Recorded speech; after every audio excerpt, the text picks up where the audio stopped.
ከአንቺ መስማት አልፈልግም። ይኸውልሽ እንደዚህ አይነት ቡና መጠጭ የሆነ ወሬ ይዘሽ ብትመጪ ድጋሜ እገልሻለሁ።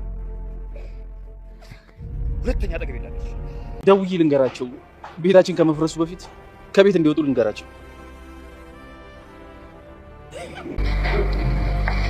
ምን አይነቱ ነው?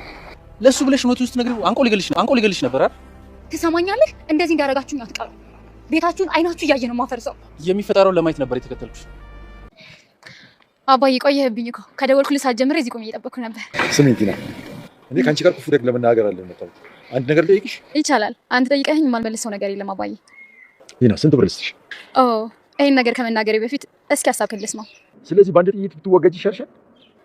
ስለዚህ ለእኔ አንድ ሳንቲም ወርውረህ ዞር በይ ልትለኝ አሰብክ? ቲና እኔ አባት ነኝ። አባ ደግሞ ቤቱን ሊያፈርስበት የመጣ ሰው ዝም ብሎ አያይ። ከዚህ በኋላ ብትመጪ ግን እገልሻለሁ። ከፈለግሽ ከዛ ከተመስገን ጋር ሆናችሁ ወደ ቤቴ ነኝ። አለበለዚያ ግን ትሁትና ካሌብን እነካለሁ ካላችሁ እኔን ከፊታችሁ ማጥፋት አለባችሁ። እሺ? እስኪ ስለ ትሁት አንዳንድ ነገር ንገረኝ። ስለ ልጅነቷ፣ አገሯ ላይ ስላጋጠማት ነገር። ምን መሰለሽ፣ አንዳንድ ወንድ የሚፈትነውን ሰው ይፈልጋል። ትሁት ደግሞ ከጀግና እስከ ፈሪ ድረስ በጣም ፈታኝ ሴት ነበረች። ጀግናም ነበረች። እሷ ምንድን ናት? ማናት እሷ? እሺ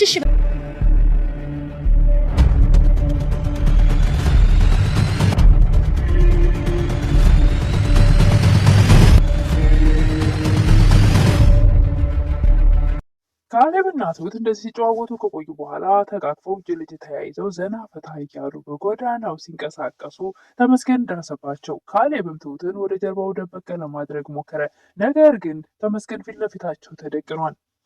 አባባ ቲናን በምልሽ ሀሳብ ካልተስማማሽ በአንድ ጥይት በገላገልሽ ይሻልሻል። ከአሁን በኋላ ቤቴን ለማፍረስ ብትመጪ አልመረሽም፣ እገልሻለሁ አሏት። ሰላም ጤና ይስጥልኝ ውድና የተከበራችሁ በመላው ዓለም ያለች ኢትዮጵያና የተረፈናችሁ እግዚአብሔር ይመስገን ደህና ነኝ። የግፈኛዋ ሚስትና የሰራተኛዋ ፍጥጫ ክፍል 68 ይቅርታ 68 አብረን እናያለን።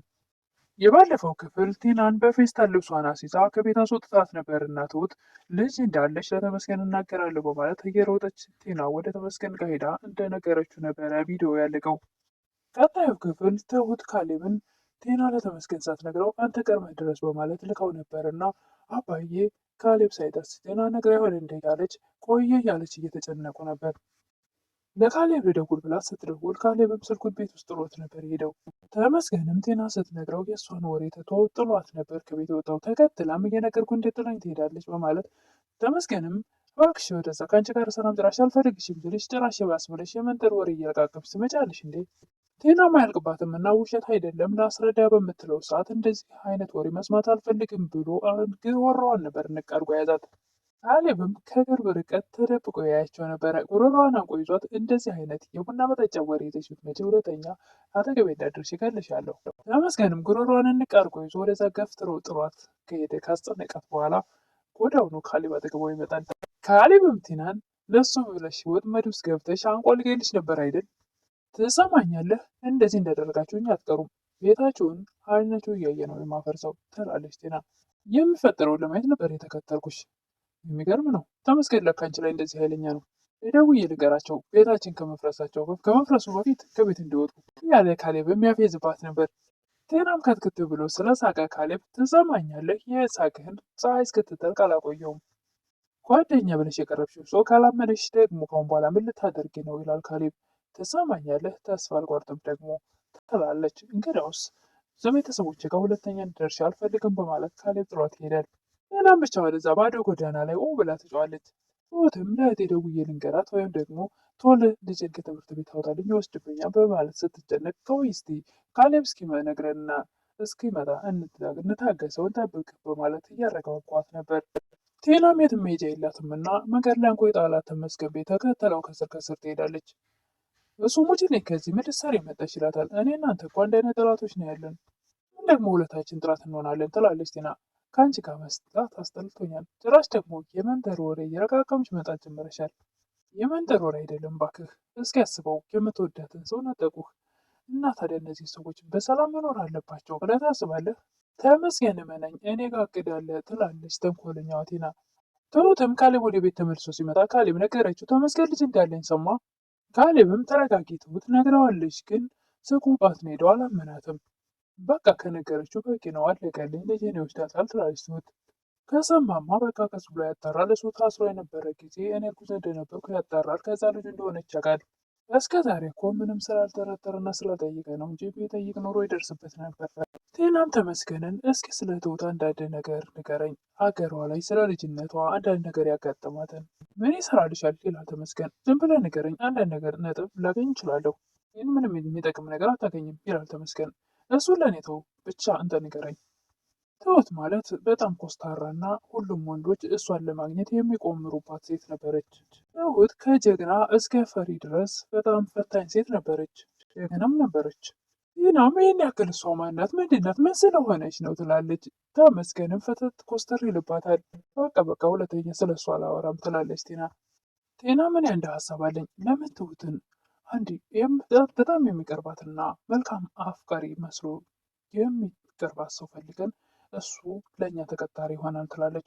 ተመስገንም በፍጹም እኔ ማንም ከእሷ ጋር እንደሆነ አልፈልግም ይላል። አይደለም የእኛ ተቀጣሪ እኮ ነው፣ እሷን እኮ ምንም ሊያደርጋት አይችልም ትላለች ቲና። ተመስገን ግን በዚህ ሀሳብ አልተስማማም። ትሁትም እህቷ ጋር ትደውላለች። እህት ያመሰግናለሁ፣ ግን አንድ ሀሳብ አለኝ። ያለኝ አንድ አማራጭ ብቻ ነው፣ እመጣለሁ። እሱ ወደማያገኝ ሀገር ልጄን ይዤ እሄዳለሁ ትላለች ትሁት። እነሱንም ከዚህ በላይ ማሰቃየት አልችልም።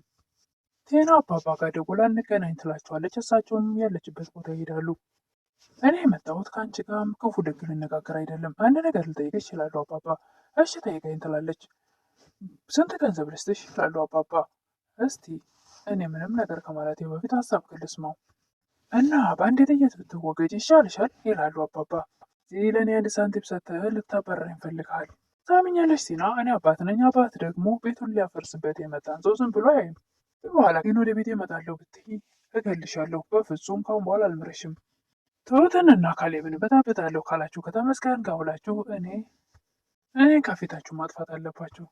ካሌብ ትሁትን ወክ ላደርግ ልወጣ ነበር፣ አብረን ብንወጣ ደስ ይለኛል በሚል ሀሳብ እኔ ቤት መሆን የፈለግኩት ትላለች። እባክሽ ተይ፣ አንቺም ድብርቱ ይለቅሻል በሚል ሀሳብ ተነስታ ልብስ ልትቀይር ስትል ኧረ እባክሽ ተይው፣ እንደውም ያምርብሻል፣ እንደዚሁ እንሂድ በማለት እዛው እንድትወጣ ያደርጋል። ትሁትና ካሌብም ደስ በሚል ሁኔታ ልዘልህ እየተባባሉ ሲጨዋወቱ መንገድ ላይ ኋላም ፑል መጫወቻ ወዳለበት ሄደው እየተጫወቱ አሸነፍኩሽ እየተባባሉ የትሁት እህትም ለአባባ ደውላ እህቴ እናንተን በማግኘቷ እድለኛ ናት ትላለች። እኛ ነን እንጂ እንደውም እድለኛ እሷን በማግኘታችን። እኔ እኮ ህይወቴ ከሞት ብዙ ጊዜ የተረፈው እሷ ስላለች ነው።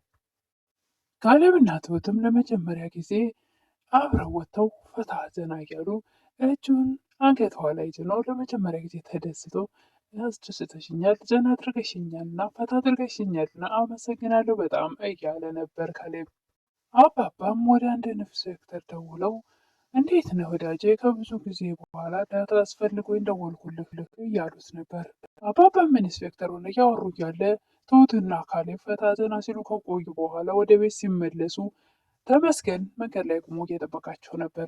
ካሌብም በመጀመሪያ ከትሁት ቀድሞ ተመስገንን አይቶት ነበር እና ትሁትን ወደ ጀርባው ደበቅ ያደርጋታል። ተመስገን ከቴና ጋር ተቀጣጥረዋል፣ ተነጋግረዋል፣ መክረዋለችም። እናም ሽጉጥ ይዟል።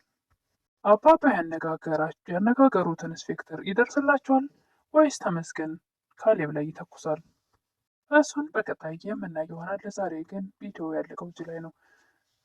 ለተበረታቱኝ እህቶች ምስጋና ከልብ ነው። አዲስ ሆናችሁ ደግሞ ሰብስክራይብን ላይክም እያደረጋችሁ ቪዲዮውን አበረታቱኝ እላለሁ። አመሰግናለሁ።